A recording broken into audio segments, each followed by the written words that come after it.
नमस्कार, मैं हूं नीलू। तो भारत स्थित ईरान की एम्बेसी ने कल एक फुटेज जारी किया है। देखिए, जो 12 दिन का युद्ध पीछे हुआ इजराइल और ईरान के साथ, उसके बाद अमेरिका की जिस तरह से एंट्री हुई, फिर ईरान ने अमेरिका के भी कई एयर बेसिस पर हमला किया और फिर उसके बाद कहा गया कि देखिए, अमेरिका की तरफ से किसी तरह का कोई नुकसान नहीं हुआ। अब इसी को लेकर एक वीडियो फुटेज जारी किया गया है और इसमें एक बड़ा नुकसान दिखाया गया है। ये नुकसान क्या है, बातचीत करने के लिए मयंक मेरे साथ हैं। और मयंक, अमेरिका हो या फिर इजराइल हो, जिस तरह से पीछे नुकसान हुआ ईरान और इजराइल के युद्ध में, उसे लगातार डिनाई करता रहा, लेकिन अब एक के बाद एक सबूत सामने आ रही है, तस्वीरें सामने आ रही है। और इस बार तो जो तस्वीरें ईरान एम्बेसी ने जारी किया है वो अमेरिका के लिए तो अच्छी नहीं है। देखिए, जो नई तस्वीरें आई हैं, इन्फॉर्मेशन आई है, जो अल उदैद एयरबेस पर ईरान ने हमला किया था, जो अमेरिका का एयरबेस है, वहाँ पे जब हमला हुआ तो उसके बाद अमेरिका की तरफ से डिनाई कर दिया गया कि भाई हमारे यहाँ जो है कोई मिसाइल नहीं गिरी। हाँ। लेकिन हमने आपको पिछले वीडियो में भी बताया था कि कैसे धीरे धीरे करके इन्फॉर्मेशन बाहर आती है और अब एक बड़ी जानकारी निकल के सामने आई है कि अमेरिका के इस एयरबेस पर, अल उदैद एयरबेस पर, जो अमेरिका का एयरबेस है, वहां पर ईरान ने अपनी बैलिस्टिक मिसाइल से जो हमला किया था, उससे यूएस मिलिट्री का एक बड़ा रेडोम सिस्टम तबाह हो गया था। अब ये रेडोम सिस्टम क्या होता है, पहले आपको ये समझना पड़ेगा, हम उसके बाद एग्जैक्ट बताते हैं कि क्या हुआ। देखिए, ये जो रेडोम सिस्टम होता है, ये एक प्रकार का ढांचा होता है गोलाकार, जिसके अंदर एक डिश लगी होती है, एंटीना, आप सरल भाषा में समझ सकते हैं, हम एकदम सरल भाषा में समझाने की कोशिश करेंगे। एंटीना लगे होते हैं जो कि सैटेलाइट से इंफॉर्मेशन का जो आदान प्रदान होता है, इसको करने में इसकी सबसे अहम भूमिका होती है।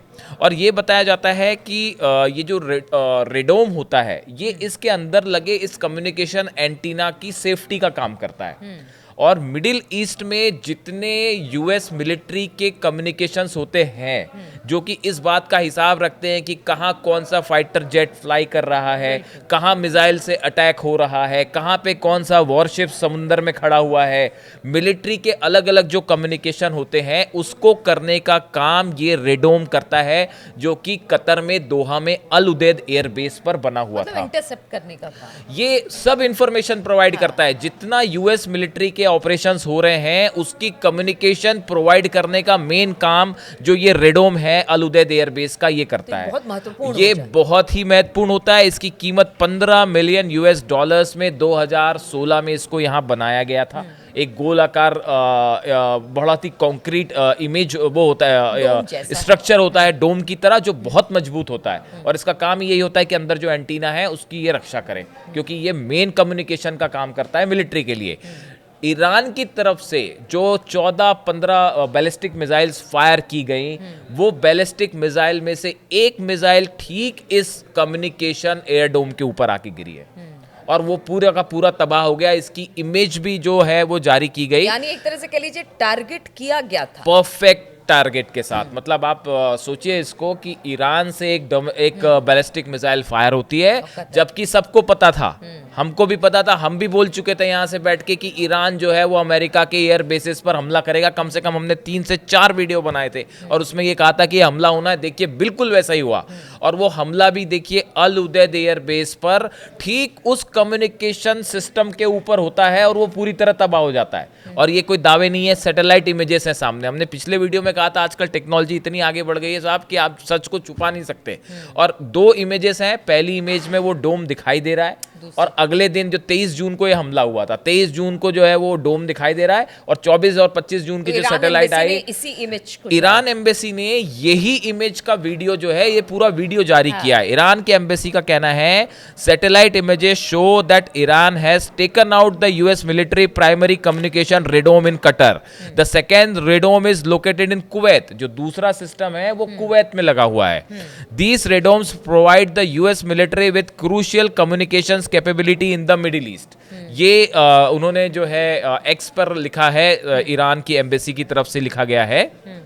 जिसके बाद ये तस्वीरें जब सामने आई, देखिए private satellite images show Iran में have destroyed 15 million US military system at Al Udeid airbase in Qatar during June strikes. इस तरह की खबरें अलग अलग जगह हैं। अब जब ये तस्वीरें सामने आई तो उसके बाद अमेरिका में पेंटागन से ये सवाल पूछा गया कि भाई आप तो कह रहे थे कि कोई नुकसान ही नहीं हुआ, कोई मिसाइल ही नहीं गिरी, तो फिर ये इमेजेस तो कुछ और बता रही हैं। तो उसके बाद पेंटागन के जो स्पोक्स पर्सन है शॉन पार्नेल, इन्होंने ही acknowledged an Iranian ballistic missile hit at the डोम।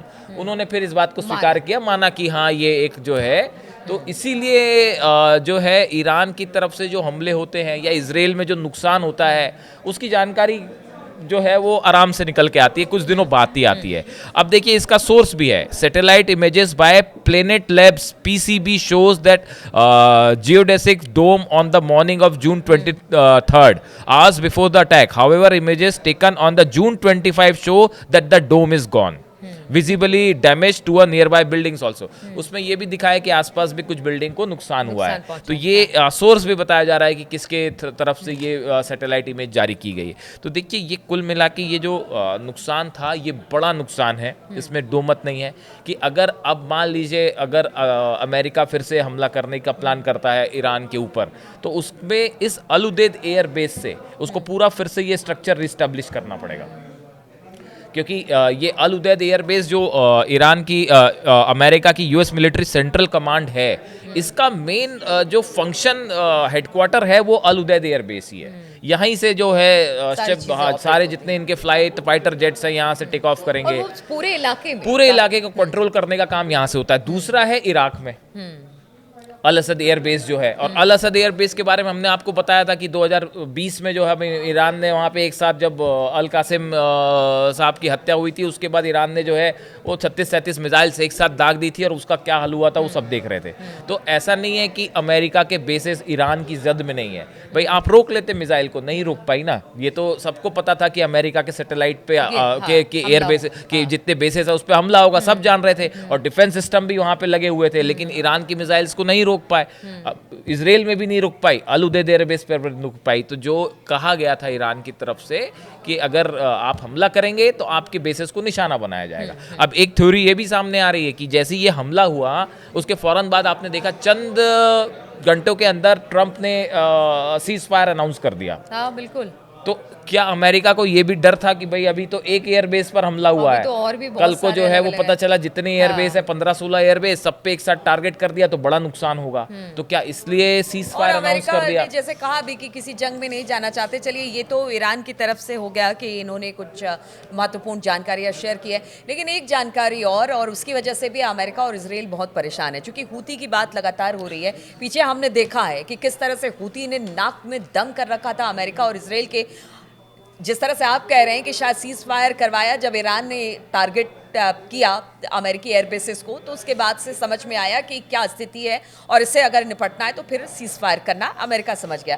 क्या अब लाल सागर में भी यही स्थिति है कि अमेरिका समझ चुका है कि देखिए भाई यहाँ पर नुकसान तो हमें जबरदस्त उठाना पड़ा है, क्योंकि वहां बताया जा रहा है बहुत सारे रिपर ड्रोन हो, जहाज हो, वो सब 35 से ज्यादा, लेकिन इजराइल अभी भी नहीं बच पाया हूती के हमले से। 35 से ज्यादा अमेरिका के MQ-9 रिपर ड्रोन्स जो हैं वो तबाह हो चुके हैं। वो बहुत ज़्यादा महंगे होते हैं, $1 बिलियन के होते हैं वो। और वैसी जो है 2 वॉरशिप अभी आपने देखा पिछले 5 दिन के अंदर 2 कमर्शियल शिप्स, वॉरशिप नहीं 2 कमर्शियल शिप्स जो हैं वो हूती ने अपने मिसाइल अटैक में जो है वो डुबो दिए, हमला करके डुबो दिए, जिनकी अब तस्वीरें भी सामने हैं।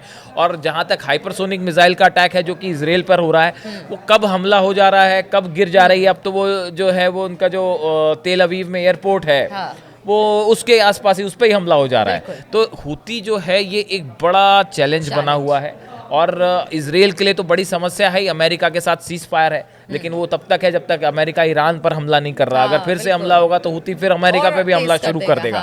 लेकिन फिलहाल इजराइल के लिए तो हो रही थी उस वक्त भी हमने देखा था कि हूती के हमले जारी थे लगातार। हूती इजराइल के लिए तो एक बड़ी चुनौती बना हुआ है फिलहाल। तो आप देखिए कि बहुत सारी खबरें निकलकर सामने आ रही है। जिस तरह से ईरान ने अब तस्वीरें जारी की है और बताया है कि किस तरह से जो है स्ट्राइक किया गया युद्ध के दौरान ईरान और इजराइल के, उसमें अमेरिका को कितना बड़ा नुकसान हुआ है और दूसरी तरफ हूती भी बड़ी चुनौती बना हुआ है।